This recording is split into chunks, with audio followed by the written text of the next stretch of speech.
मलका तरन्नुम नूर जहां ने मुझसे पूछा कि मुंडिया तेरे नाम दे नाल ये बड़ी मुसीबत है कि समझ नहीं आती कि सीन ना लिखा या स्वाद ना लिखा।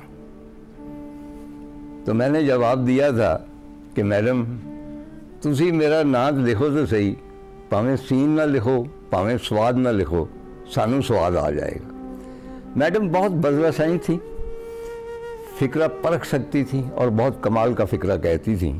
उन्हें ये फ़िक्रा पसंद आ गया और वहाँ से मैं कह सकता हूँ कि हमारी पहचान का, दोस्ती मैं हरगिज़ क्लेम नहीं कर सकता, मैं तो लाखों मदाहीन में से एक था, पहचान का आगाज़ हुआ। यानी जिस भी महफ़िल में वो तशरीफ़ लाती, कोई म्यूज़िकल कॉन्फ्रेंस है या कोई निजी खाना है या कोई और फंक्शन है, तो वो फ़ारिग होकर मेरे पास आती हैं और कहती कि हाँ जी तेरा नाम है सीन ना लिखा या स्वाद ना लिखा।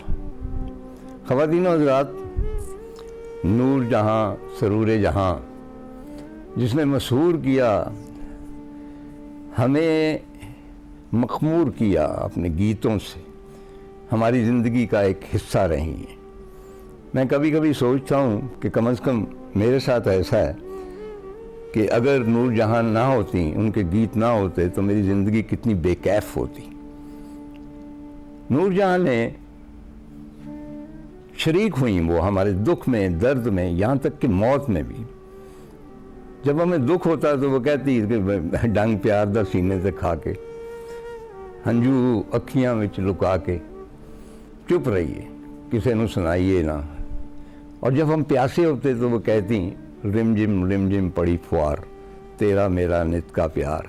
और जब हम चांद को देखते थे और मशहूर होते थे उसको देख के, उसके इश्क में मुब्तला होते थे, तो वो कहती थी कि चांद हंसे दुनिया बसे, रोए मेरा प्यार रे, कि चांद जब भी तू मुस्कुराता है दिल मेरा डूब डूब जाता है। हर दुख में हर सुख में शरीक हुई, बल्कि मौत में भी शरीक हुई। जब हमारे प्यारे हमसे बिछड़े, जो जिगर के टुकड़े थे वो चले गए, तब उन्होंने कहा ए पुत्र हटाते नहीं विकते, तू लभदी फिरें बाजार कोड़े।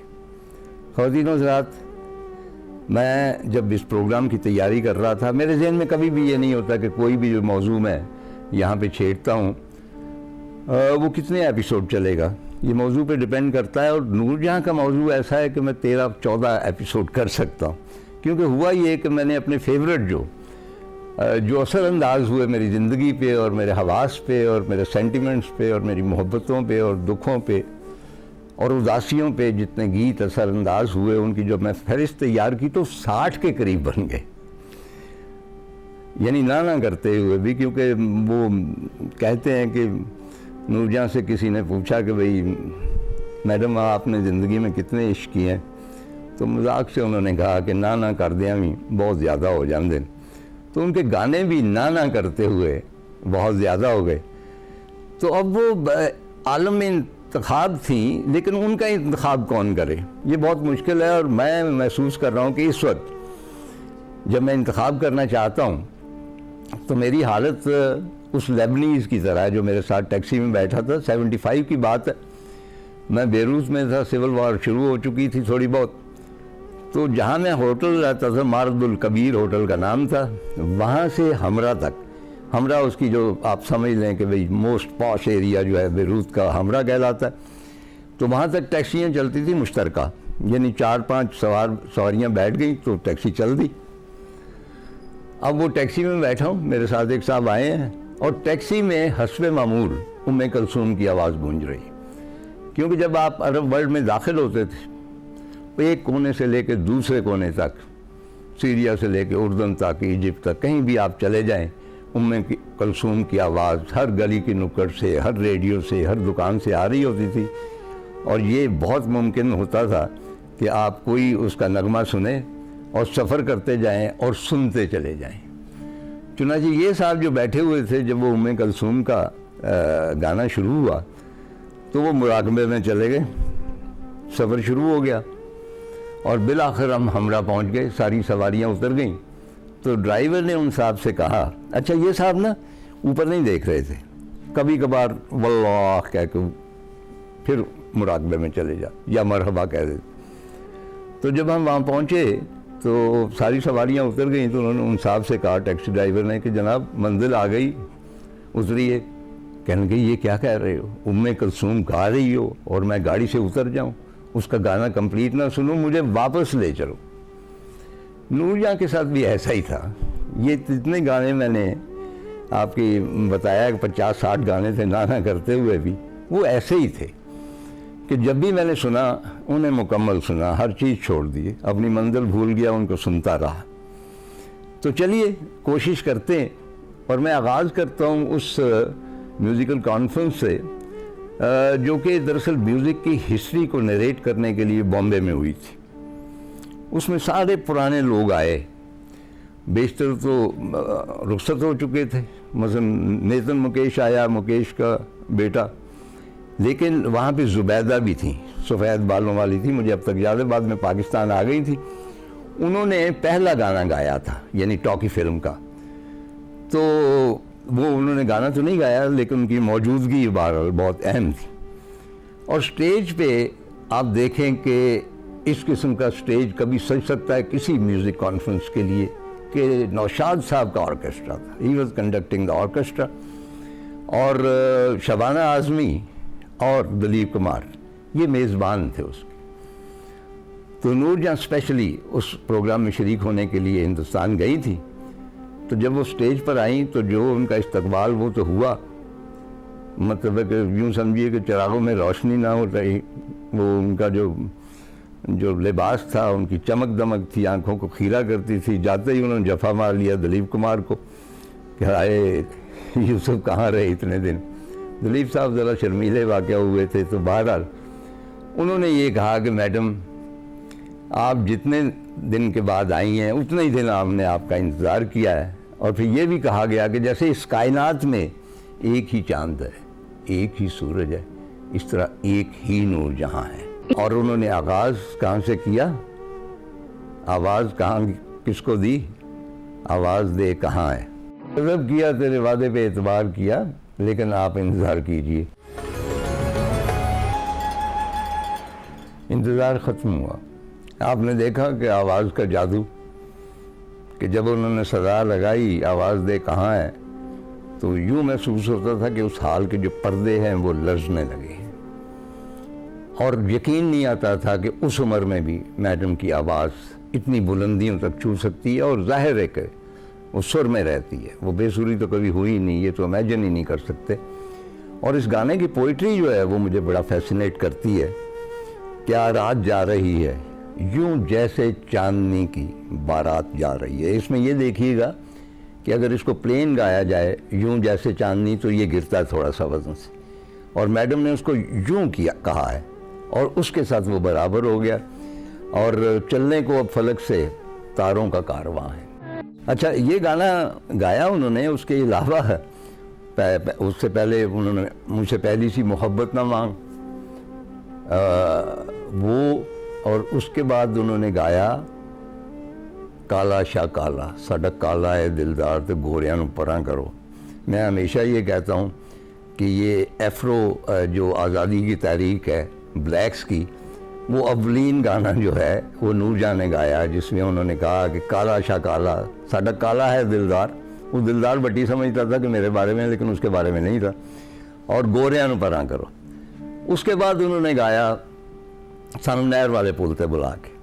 अब बॉम्बे की पब्लिक के लिए ये जो रिदम थी और जो लोच था आवाज़ में, और जो थोड़ी सी आवारगी थी, वो इसके आदी नहीं थी। दे वर रियली अमेज्ड कि ये हमारे साथ क्या हो रहा है। पाकिस्तान बनने के बाद फ़ौरन उसके बाद बहुत क्लासिक 3 फिल्में रिलीज़ हुई मैडम की, जिनमें वो हीरोइन भी थी और ज़ाहिर गाने भी उन्हीं के थे। दुपट्टा, चन्वे, और उसके बाद इंतज़ार। और इन इंतज़ार का तो ज़ाहिर है कि ख्वाजा खुर्शीद अनवर का म्यूज़िक था, और बाकी 2 फिरोज़ निज़ामी के थे, वही जुगनू वाले जो आवाज़ दे कहाँ वाले। तो इन सारी फिल्मों के तमाम गाने हिट हुए, लेकिन इनमें एक गाना जो मेरा पसंदीदा रहा है वो ये है कि जिस तरह आप जानते हैं कि अहले सियालकोट के लिए यही फ़ख्र की बात बहुत है कि अल्लामा इकबाल वहाँ पे पास पैदा हुए, और अगर कुछ कमी बेशी रह जाए तो फैज़ साहब को भी डाल लीजिए, अगरचे वो काला कादर में पैदा हुए। लेकिन इसके बावजूद अहले सियालकोट के बारे में बाकी शहरों वाले जो है ना वो अजीब नारवासी गुफ्तगू करते हैं, उनके लिए शीन बहुत बोलते हैं उनके एक्सेंट के बारे में। तो वो अक्सर कहते हैं कि जी शादो शरके शर्क लगी जा रही थी, उन्होंने छप ने वड लिया तो वो छड़प करके तो पानी जा पई तो उठों निकली तो शहर चली गई, तो शहर गई तो छौनी चली गई। अच्छा, ये उन्होंने बनाया हुआ है। चुनाचे कोई अच्छी गुफ्तगू नहीं होती थी सियालकोट के बारे में। लेकिन उसके बाद ये हुआ कि मैडम नूरजहां ने सियालकोट को जो तमग़े हुस्न कारकर्दगी दिया, वो मैं समझता हूँ कि सियालकोट को कहीं से कहीं ले गया। तेरे मुखड़े का काला काला तिल वे। इसी फिल्म का एक और गाना है जो बहुत मशहूर हुआ, और वो भी चांद के बारे में। चंद दिया टोटिया तो दिलों दिया खोटिया, कंघी तेरे खीसे विच बोधे तू सवारना है, सानू भी तू चारना है। तेरे खीसे विच तेरे खीसे विच बोधे तू सवारना है, और कंघी तेरे खीसे विच बोधे तू सवारना, सानू भी तू चारना है। ख़वातीनो हज़रात, ये उन ज़मानों का कल्चर था कि जब कभी नौजवान लड़के जो थे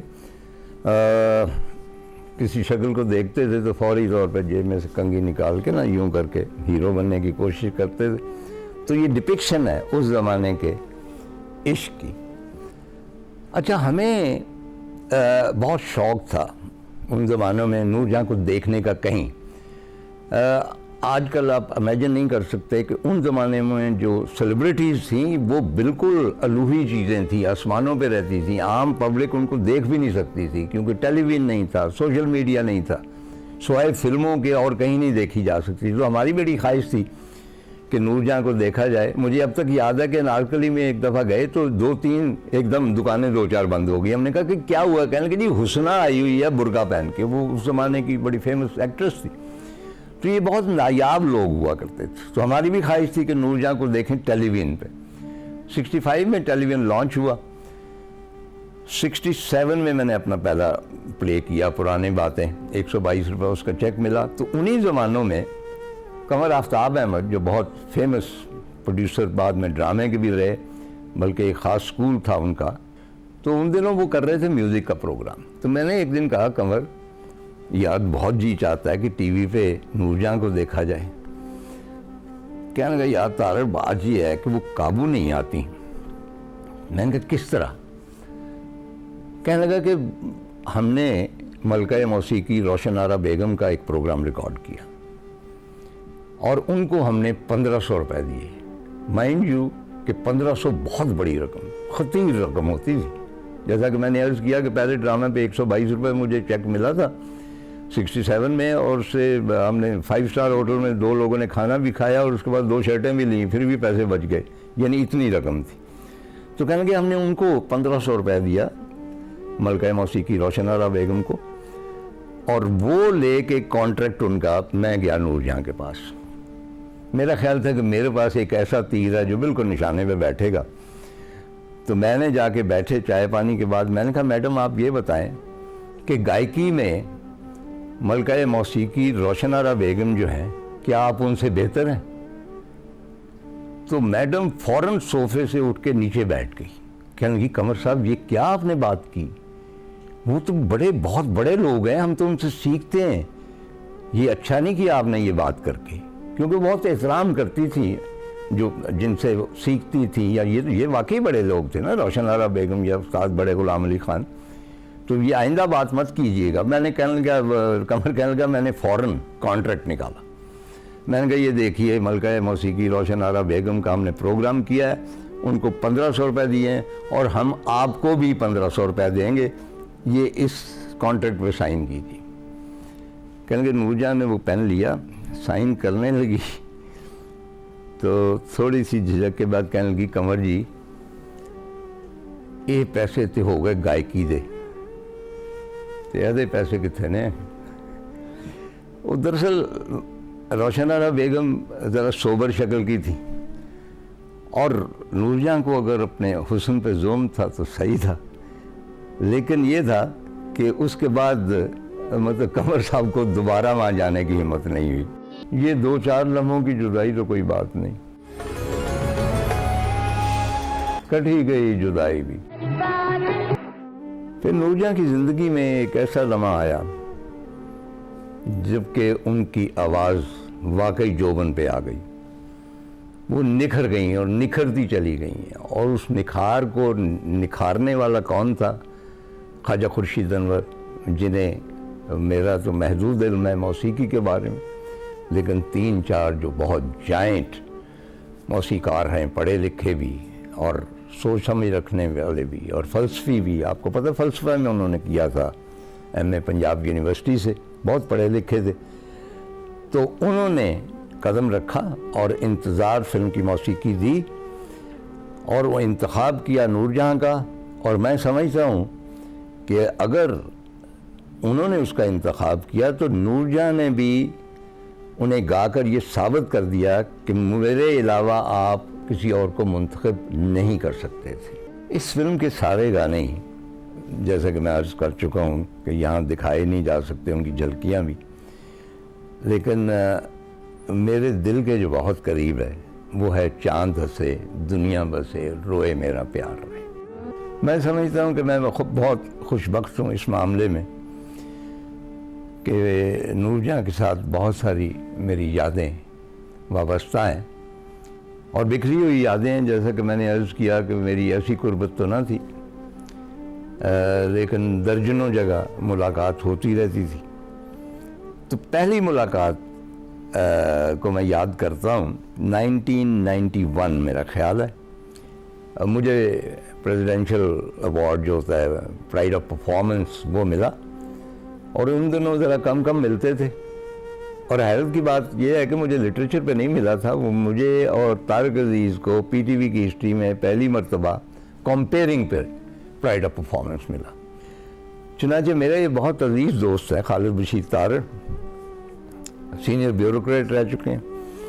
नाहिद बजरा संच, बहुत हैंडसम आदमी, ख़ास पुराने तर्ज की मूँछें ब्राउन सी और रंग गोरा, बहुत खुश शक्ल शख्स। तो उनकी बहुत ख़ानदानी किस्म की थी ताल्लुकात थे मैडम नूरजहां के साथ, और एक ख़ास रिश्ता था दोस्ती का। और उनके घर में आज भी नूरजहां के साथ बहुत सारी तस्वीरें, अब तो वो मेरी तरह वो भी बूढ़े हो चुके हैं। याद माजी अज़ाब है यार, अब उनके लिए है, मेरे लिए तो नहीं, क्योंकि उनके माजी में नूरजहां थी, हमारे माजी में तो कुछ भी नहीं। तो वो जब मुझे प्राइड ऑफ परफॉर्मेंस मिला तो खालिद बशीर ने अपने घर में एक बहुत पुरतकल्लफ एहतमाम किया खाने का।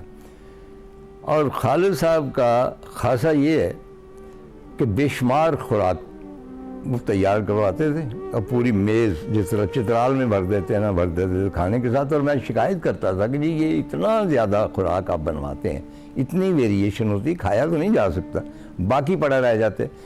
कहने लगे भी बात ये है कि हमारे यहाँ रिवायत ये है कि जब मेहमान मेज़ से उठें तो वहाँ खुराक उतनी ही होनी चाहिए जितनी जब वो बैठे थे तब थी। ज़ाहिर है कि वो खुराक बाद में लोगों के काम आ जाती। तो इसी नौइयत का खाना उन्होंने किया।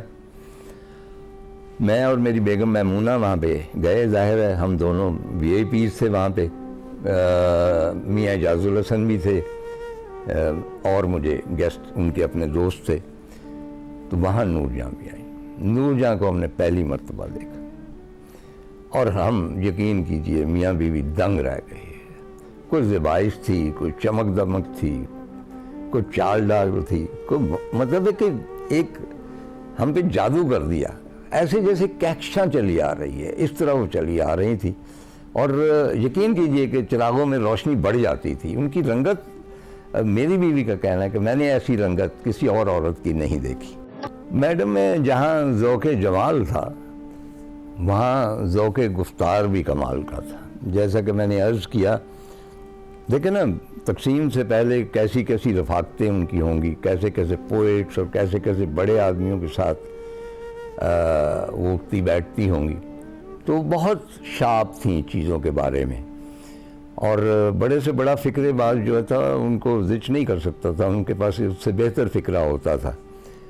तो वो जो दावत थी उससे जब हम बाहर आए, मतलब रात काफ़ी बीत चुकी थी, हम उन्हें रुखसत करने आए तो बाहर खड़े हो गए, बहुत अच्छा मौसम था। तो मजाक से खालिद बशीर मैडम को कहने लगे कि मैडम, आज से 20 बरस पहले मैंने आपसे गुजारिश की थी कि मुझसे निकाह पढ़वा लें, आपने नहीं पढ़वाया। तो मैडम जो थी वो बहुत दिलनवाज मुस्कुराहट, बल्कि दिल शिकन मुस्कुराहट थी उनकी। तो मुस्कुराकर बोली, खालिद, अगर 20 साल पहले मैं तुमसे निकाह पढ़वा लेती तो हमारे दरमियान 19.5 बरस हो चुके होते तलाक को, तो क्या बेहतर नहीं कि अभी तक हम दोस्त हैं। उसके बाद एक और बड़ा तारीखी फिक्रा उन्होंने कहा, अब उसके मुझे उसका बैकग्राउंड नहीं मालूम, मैं सिर्फ कोट कर रहा हूँ। कहने लगी, हाँ दरअसल ये एक अजीबोगरीब बात है कि मैं जिस किसी के साथ शादी करती हूँ और उसके बाद मैं अलहदगी होती है तो वो नमाजी और परहेजगार हो जाता है। ये पता नहीं क्या मसला है, अभी गए और अभी आए। मैंने कहा था ना कि अभी गए और अभी आए, आ गए। मैडम और मेरे दरमियान, जैसा कि मैंने कहा, कि सिर्फ पहचान का रिश्ता था, लेकिन मैं कह सकता हूँ कि मेरे साथ उनका जो सलूक था वो शफ़क़त से ज़्यादा मोहब्बत का था। और इंतज़ार हुसैन साहब इसकी गवाही दे के गए।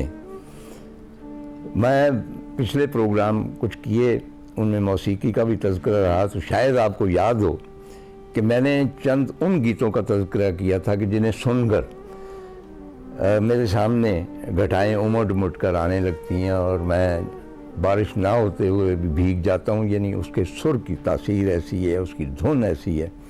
जब उसने गेसू बिखराए बादल आया झूम के, या रुम जुम बरसे बादल वा मस्त घटाएं आई, या सावन के बादलों, उनमें से एक गीत जो मुझे बहुत पसंद है। और वाकई ये बाकी गीत तो तेज़ बारिश के हैं ज़्यादा, लेकिन जो हल्की फुहार का गीत है ना, जो महसूस होती भी है और नहीं होती, और वो है रिमझिम पड़े फुहार, तेरा मेरा नित का प्यार। मेरे एक आर्किटेक्ट दोस्त थे, उनके यहाँ खाने का एहतमाम था।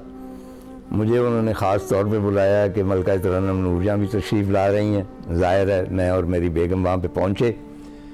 ख़वातीन हज़रात, ये मेरा ख़्याल है कि 93 का किस्सा है, मुझे अच्छी तरह याद नहीं है, लेकिन उन दिनों नया हैंडी कैम आया था जो वीडियो बनाने का। और आप जानते हैं कि उससे पहले बहुत हैवी कैमरे होते थे वीडियोस के लिए, बहुत बड़े बड़े, और हैंडी कैम बिल्कुल छोटा सा था। और मैं K2 की एक्सपीडिशन पे उसको साथ ले गया था। वहाँ पहली मरतबा मैंने K2 के एनवायरनमेंट की वीडियो बनाई थी, तो तब बड़ा शौक़ था वीडियो बनाने का, तो उसको साथ में ले गया। तो मैडम बैठी थी, बातें कर रही थी, तो मैंने कहा, जी ये देखें कितना अच्छा मैं कैमरा लाया हूँ, तो क्या ही अच्छा हो अगर वगैरह वगैरह। तो उन्होंने कहा, अच्छा खिंच ला। तो वो मैंने वीडियो बनानी शुरू कर दी। अब मेरी जो शामत आई, तो दरमियान में वीडियो बनाते बनाते मैंने कहा कि मैडम, क्या आप मुझे बता सकती हैं कि कौन सा ऐसा गाना है जो गाते हुए आपको सबसे ज़्यादा लुत्फ़ आया हो। मैडम ने मुझे डांट दिया, कहने लगी, इंटरव्यू करने आए हो, मैं तुम्हें दोस्त की हैसियत से कह रही हूँ कि वीडियो बनाओ, अपना काम करो, ख़बरदार जो सवाल पूछे मैं सोचो। अच्छा, अब मैं वो वीडियो बना रहा हूँ, गुफ्तगू कर रही हूँ मुख्तलिफ लोगों से, मेरी बेगम से, सारा कुछ मैं सारा कवर कर रहा हूँ, और साथ बादाम खाए चली जा रही मुसलसल वहाँ से उठा के। तो खैर वो वीडियो ख़त्म मैंने की, तो मैंने कहा कि मैडम, वो आप मुसलसल बादाम खाई चली जा रही थी। कहने की, लो तू वीडियो खिंच रहा था, तो मैंने कुछ ना तो कुछ करना सी, वो एक्शन देना सी, तो मैं बादाम खाती रही। तो मैंने कहा, आप तो अब भी खा रही हैं। कहने की, ले स्वाद ही होना आया, वही सीन और स्वाद वाला। तो मैडम की जो हाजिर जवाबी थी ना, वो कमाल की थी। Unfortunately I lost that video. वो जो मैस बहुत सारे आपके होते हैं, जिस तरह तस्वीर साल पहले जो खींची होती हैं वो कैमरे में नहीं मिलती, इसी तरह वो वीडियो भी कहीं गुम हो गई। अगर कभी मिली तो वो मैं ज़रूर आपको दिखाऊंगा। नूरजहाँ की गायकी को बकौल कसे हाथ डालना बड़ा मुश्किल होता है। यानी आप नूरजहां के अंदाज में गा नहीं सकते। जो मुर्कियाँ वो लगाती थी, जिस गहराई में जाती थी और वहाँ से उभरती थी, जैसे चांद उभरता है, वैसे आप नहीं कर सकते। और बहुत सारे लोगों ने कोशिश की, बल्कि ये हुआ कि इन्होंने कुछ गज़लें गाई मैडम नूरजहां ने। तो आशा भोंसले को बहुत शौक़ था, बहुत मददार थी नूरजहां की। तो उन्होंने मैडम से कहा कि ये जो आपकी 3-4 गज़लें हैं, मुझे एग्जैक्टली याद नहीं कि वो कौन कौन सी गज़लें थी, तो मैं ये गाना चाहती हूँ, अगर आप मुझे इसकी इजाज़त दे दें। तो उन्होंने कहा ठीक है, गा लो। मैडम जब गई हैं इंग्लैंड, तो वहाँ आर.डी. बर्मन, जो एस.डी. बर्मन के बेटे और आशा भोंसले के खामिन थे, वो खुसूसी तौर पे मलका तरानम नूरजहां को मिलने आए और कहने लगे कि भाई मैंने आशा को मना किया था कि नूरजहां को मत हाथ डालो, उसने इतना बुरा गाया, ये आशा भोंसले का खामन कह रहा है। और उसने भी कहा कि हाँ, जो नूरजहां गाती है वो मैं नहीं गा सकती। अच्छा, एक गीत है, आप मेरा बड़ा फेवरेट जो है शायर पंजाबी का, वो शिव कुमार बटालवी। तो उसका एक गीत है, एक तेरी अख कासनी उतों रात दे अनींदरे ने मारिया। अच्छा, ये आँख के जो गीत होते हैं ना, इनमें ख़ास कशिश होती है और मुश्किल होती है, लेकिन नूरजहां ने जिस आँख के बारे में गाया, और वो आँख भी बिलौरी थी और ताफियों के म्यूज़िक थी, सुन वे बिलौरी अख वाले।